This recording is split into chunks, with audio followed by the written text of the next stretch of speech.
Hi, everyone, and welcome to Boom and Gloom, the Columbus Blue Jackets fan podcast where I talk about the boom, the good, and the gloom, the bad, of the CBJ.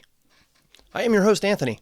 You may have seen me on social media platforms using the handle Whaler Jacket, and I am Ohio's longest-suffering hockey fan.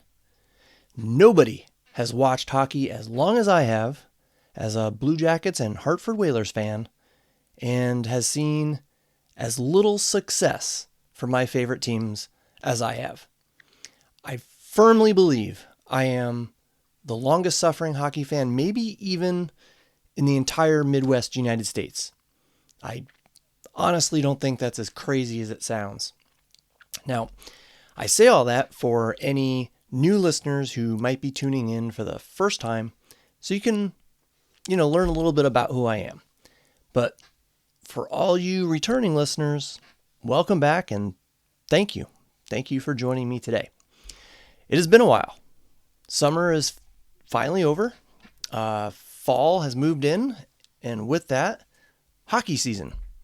I'm so very happy to say. Also means that I'm back at school. I'm a teacher, and I teach fourth grade, and it's kind of germ central, and I have been battling an illness for the past week, so my voice may be slightly groggy as I move through this, but I'm going to power through. It also means that I can reignite this podcast for the 2025-2026 NHL season. And it also means training camp for NHL teams, including preseason games, has begun. I have a lot to talk about today, so let's get down to it. Just remember, if you are tuning in for the first time, I don't proclaim to be a hockey expert or a Blue Jackets expert. I just don't have the chance to talk much about CBJ hockey. Most of my friends are not Jackets fans, or they're just not as passionate as I am about it. So this podcast gives me the ability to talk about CBJ hockey and get it out of my system. All right, well, way back in early July 1st to be exact, I recorded a midsummer episode, and at that point, Ivan Provorov was still a free agent. I expected the Jackets to let Provorov walk for nothing, which was an earlier complaint I had, and then make a move either via free agency or a trade to upgrade their defense with a new defenseman. Instead, we all know what happened. Provorov was signed to a long-term deal. He had all the leverage. All right, Waddell took a gamble that he'd be able to make a move to upgrade the defense at the expense of Provorov. At least that's the prevailing belief. And what happened? The market dried up. There were no free agent moves to be made, and I guess no trades to be made. When that happened, Provorov was the best option left, and Waddell signed him before someone else grabbed him. So how does this affect the team? Well, on this podcast and on many other sites and sources, it was widely agreed upon that if the Jackets were to take the next step as an improving franchise, their defense needed to improve. Instead, this season, we will be walking back the exact same defense as last season. I'd hoped beyond hope that we would at least be able to somehow get out from under Damon Severson's contract, but that obviously didn't happen. The Jackets now have approximately $24 million wrapped up in 3 defensemen. Another way to say that, 30% of the team's cap hit is taken up by Werenski, Provorov, and Severson.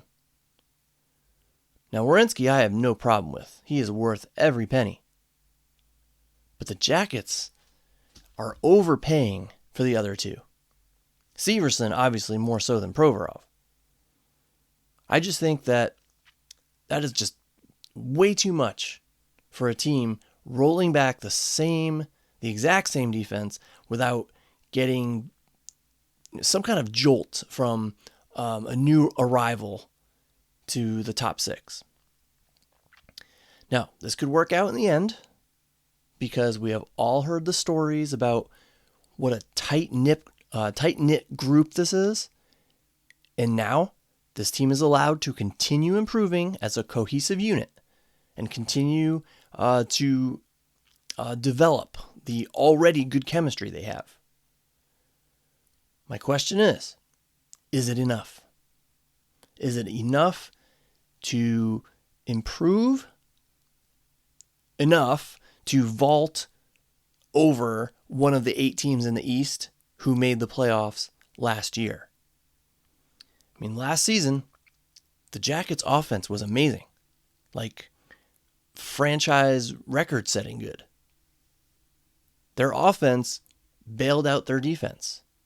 And yes, their goaltending in a good many games. I think it would be unreasonable to expect the exact same or better offensive output this season. Great if it does, for sure.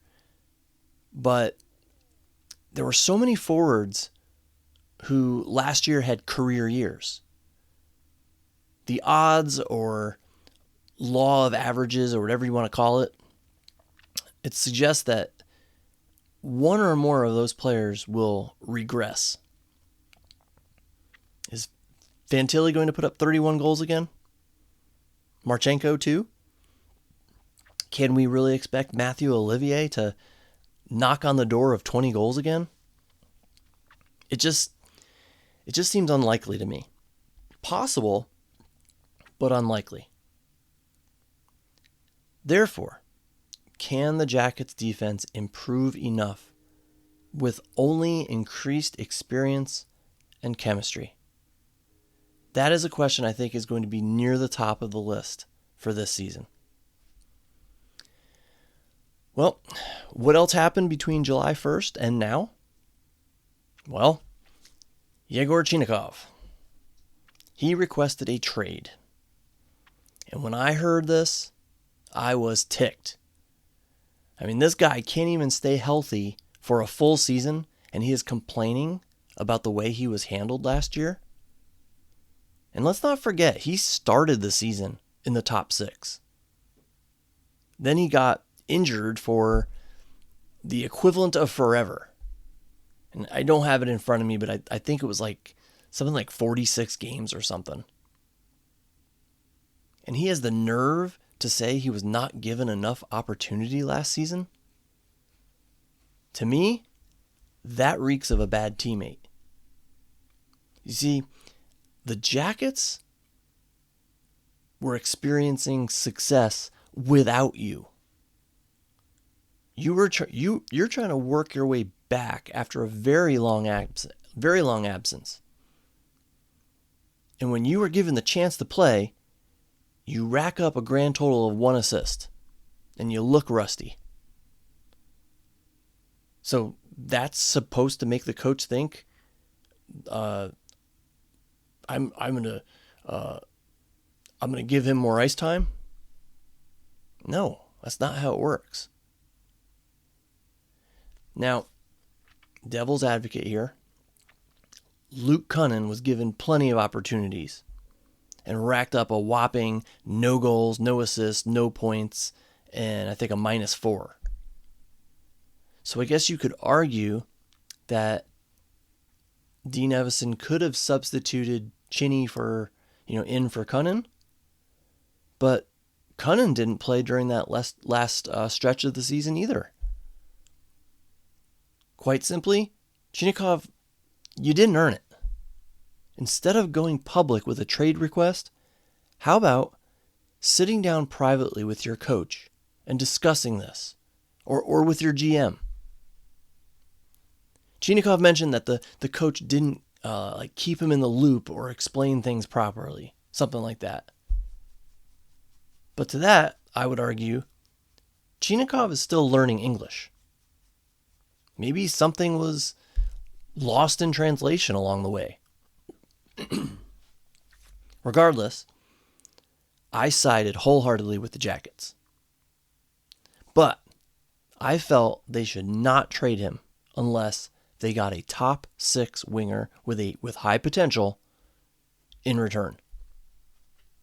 And that, sorry, my dog is scratching. And that, I hope, was also told to Yegor Chinakhov.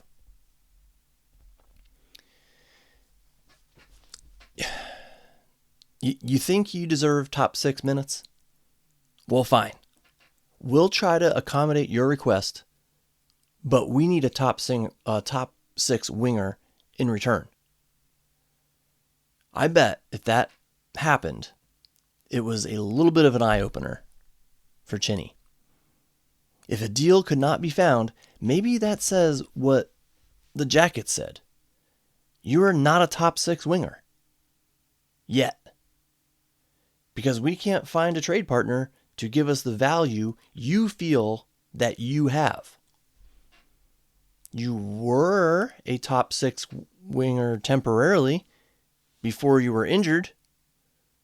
But now, after all these other forwards have stepped up, now you have to prove yourself this season, and we'll go from there. From what I've read, things have been smoothed over for the time being.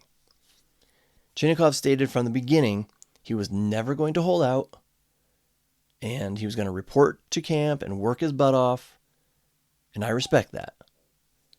But I don't respect going public with a trade request like that. I don't respect any player doing that unless a situation has truly become absolutely untenable. And I think that's the right word. And I don't think that's what was happening here. I think this was just a young player with limited English-speaking skills misreading or misunderstanding a situation. My hope is that he will work hard, earn a spot in the top 6, and put all this stuff behind us. If not, then you at least raise your trade value to make Don Waddell's job easier.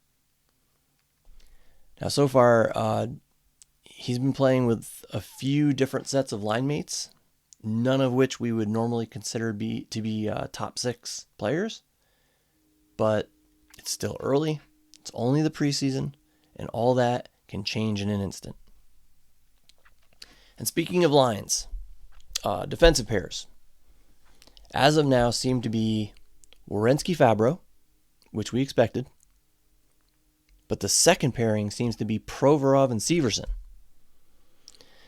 I have not watched them play much, so I can't comment with too much conviction here. But I will say I hope this is not what the Jackets end up going with. I understand wanting Provorov to play on the left and Severson on the right. That makes sense to me.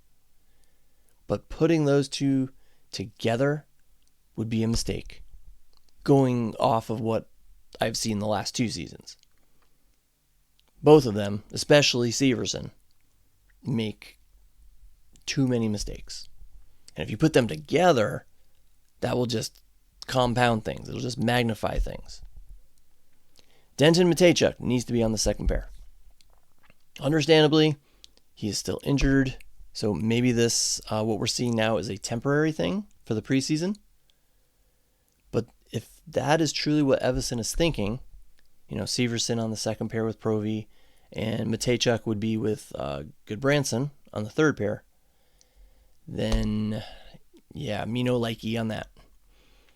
I also think Christensen has had a strong camp.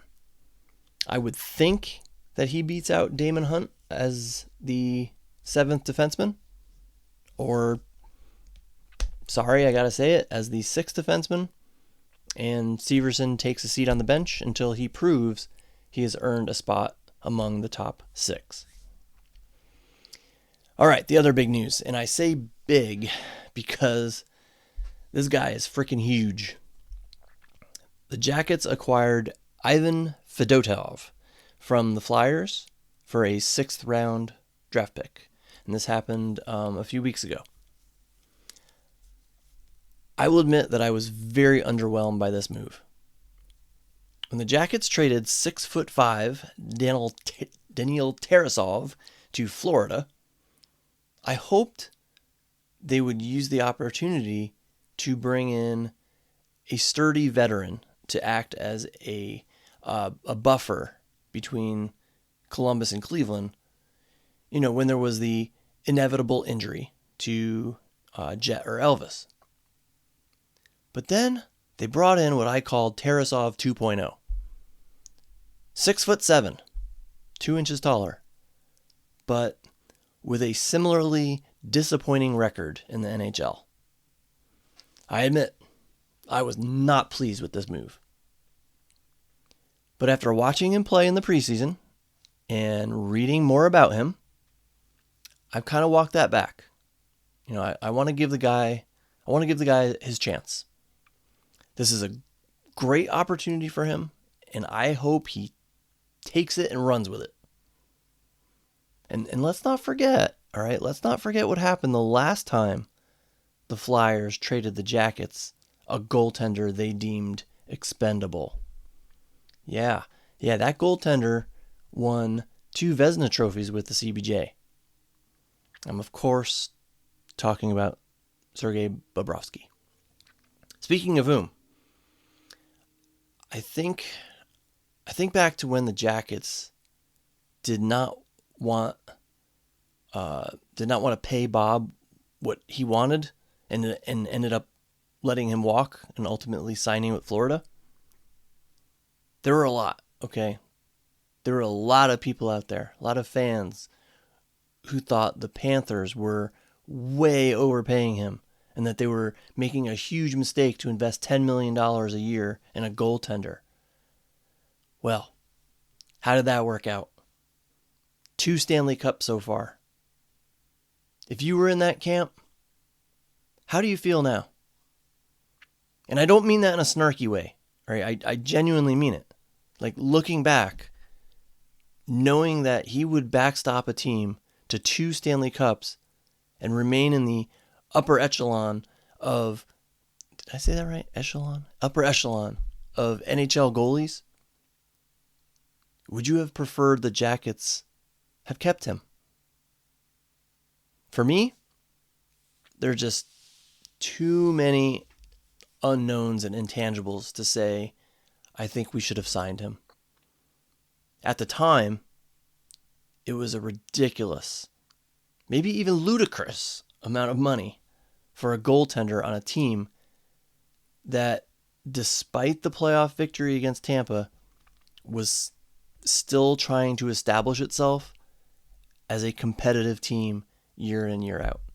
Especially when they were also going to lose Mr. Garage Lover himself, Artemi Panarin. So if it was me, I still let him walk. I had a lot of gripes with Jarmo Kekalainen, but personally, I can't fault him for that one.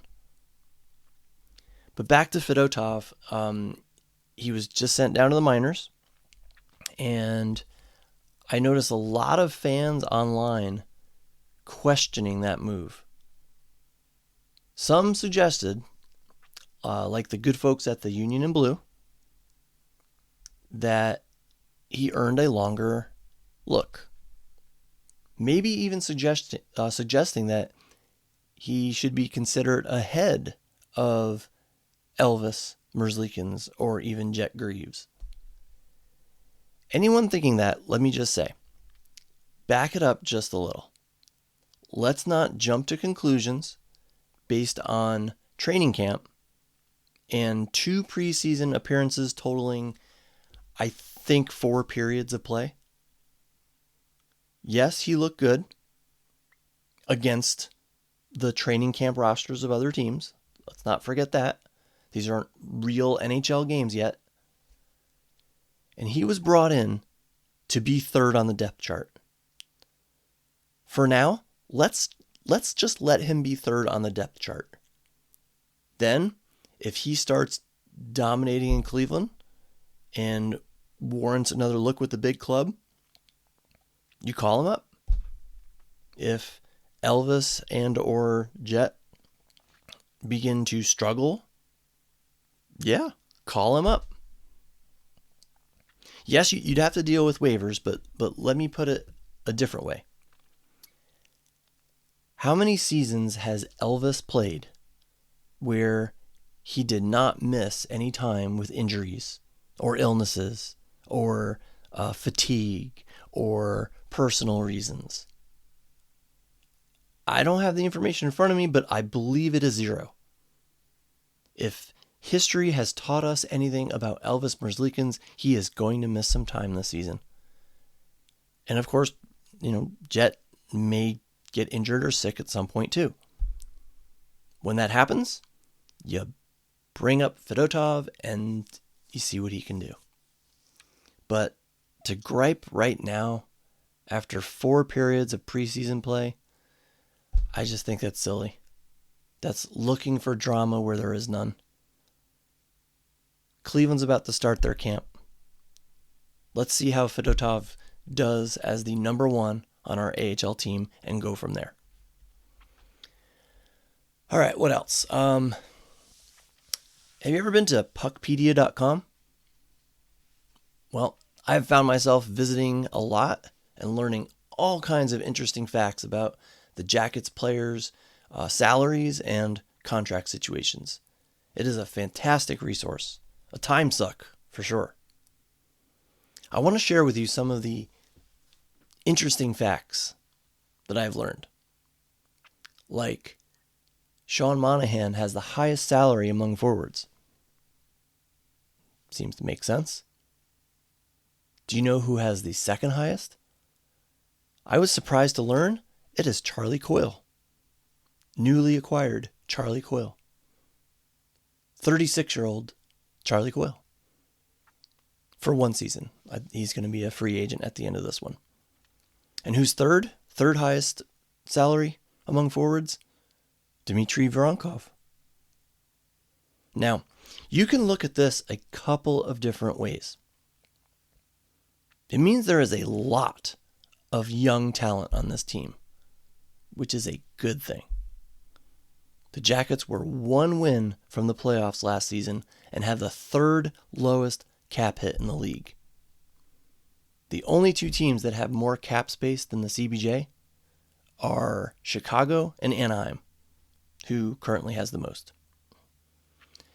So one could look at this and say, this is a darn good thing. We could even use the extra space to bring in a rental at the deadline if we end up pushing for the playoffs again. So that's a good thing. But you can also look at it as the Jackets will have to pay up big time soon.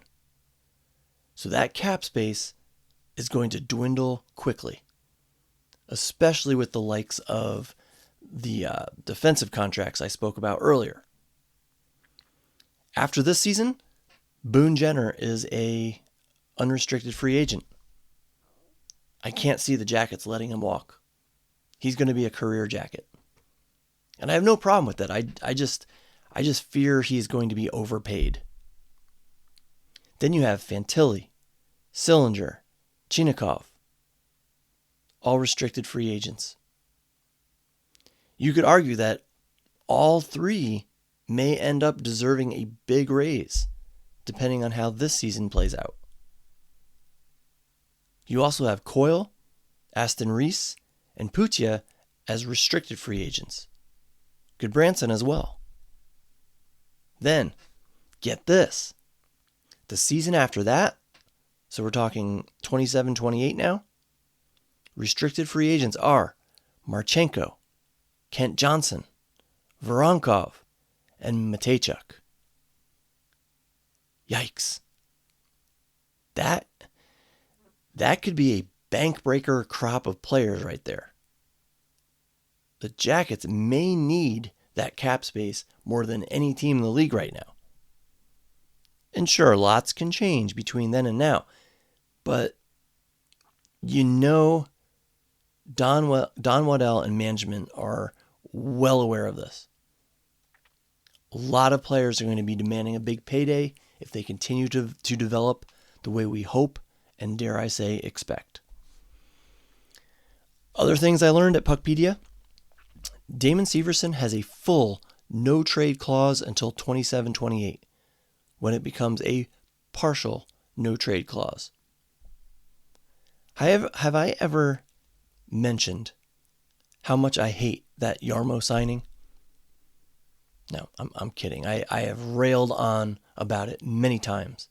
I love all the Blue Jackets, but I have to confess there are always players on the team I love less than others. And Severson is one of those players. In fact, I would say he is my least favorite Jacket. and I hope he plays better this season and wins me over. But I still love you, Damon. If you hear this, still love you. Just in comparison to your fellow Jackets teammates, I have to rank you low. Sorry. Oh, but you know who I also was not a huge fan of when he was on the Jackets? Alexander Wenberg. And why do I bring this up? Because according to Puckpedia, the Jackets are still paying him. Yep, due to the buyout of his contract. But thankfully, he comes off the books after this season, as well as Boquist, for that matter, which will free up a total of about $1.5 million for the Jackets. What else? Starting to lose my voice, so I'm going to try to move through this kind of quickly here. Luca Morelli, Jackets prospect, injured this summer. Take a wild guess what the injury was. If you said torn labrum, you guessed it. I just find it so strange how many torn labrums this team has suffered over the past whatever years. Way too many. I don't think they're, preventable injuries either. Just rotten luck, unfortunately. Let's see. There's one more thing. Oh, yeah. A new Jets Pizza was opened up in my hometown. And it reminded me, they got me thinking they're a sponsor for the Blue Jackets. If the Jackets don't somehow tie it in with Jet Greaves in the near future, just somehow, the team and the pizza chain is wasting a huge marketing opportunity. Hopefully, Jet will step up this year, play lights out, and the endorsement deal will write itself. Remember all those Papa John's commercials with Nick Foligno? That's the level I'm talking about. And speaking of food, one more thing I wanted to say about that. I just want to restate my wish that Nationwide Arena opens a food concession where they sell spaghetti with butter. That was Johnny Gaudreau's favorite pregame dish, if I remember correctly. So why not honor him by having a permanent location at Nationwide Arena where during games fans can purchase it in his honor? Maybe even donate a portion of the profits to the foundation in his name. I'm not a marketing expert, but I just feel this would be a huge hit. And spaghetti is fairly inexpensive. It's just spaghetti and butter. I think it would be, inexpensive for food services, Nationwide Arena food services, to purchase and prepare. I just think it would go over really well, and it would be a really nice touch to have at Nationwide Arena. All right, to wrap things up, let me say, Jackets fans, we're going into the season with a much different atmosphere. We have the same head coach as last season. We have no Babcock drama. Dean Evison has had a full summer to map out his approach for camp and for the season. They are not mourning the immediate recent loss of a teammate and friend. They're not having to deal with a thorn in their side. I'm looking at you, Patrick Laine. I know there's the Chinakhov situation, but I believe, like I said, that has worked out, or it's going to work itself out. They have largely the same faces in their locker room this season. Everyone is familiar with everyone else, with the exception of Miles Wood and Charlie Coyle. The expectations are high. One win from the playoffs last season. Even Werenski and Fantilli both have stated that if the team misses the playoffs this year, it will be viewed as a failure. Like the season will be viewed as a failure. They seem motivated. You have a goaltender in Jet Greaves who can truly challenge Elvis Merzlikins for the top spot, which may push Elvis to play even better. Healthy competition. That's a good thing. And of course, they have the support, as always, of the fans of Columbus. This could be a very good season. Or, in typical Jackets fashion, it could wind up being one of the most disappointing ever. I, for one, am hoping for the former. We are due, Jackets fans. We are due. Every season, there's a team or two that surprises. This season, why can't it be us? If you'd like to connect with me, talk some Jackets hockey, ask me a question, give me a suggestion for a topic to talk about in a future episode, please let me know. Find me on Blue Sky or Instagram at WhalerJacket, or simply send me an email, whalerjacket@gmail.com. I'd be very happy to hear from you. I'm going to try and start putting out episodes every 2 or 3 weeks. So again, or I should say, as news dictates, of course. If something major CBJ news pops up, I'll hop on here and talk about it. I'm looking forward to the month ahead. I remember asking Aaron Portzline a question during one of his online podcast recording things that he does in the summer after the Coyle and Wood trade and after the Provorov signing.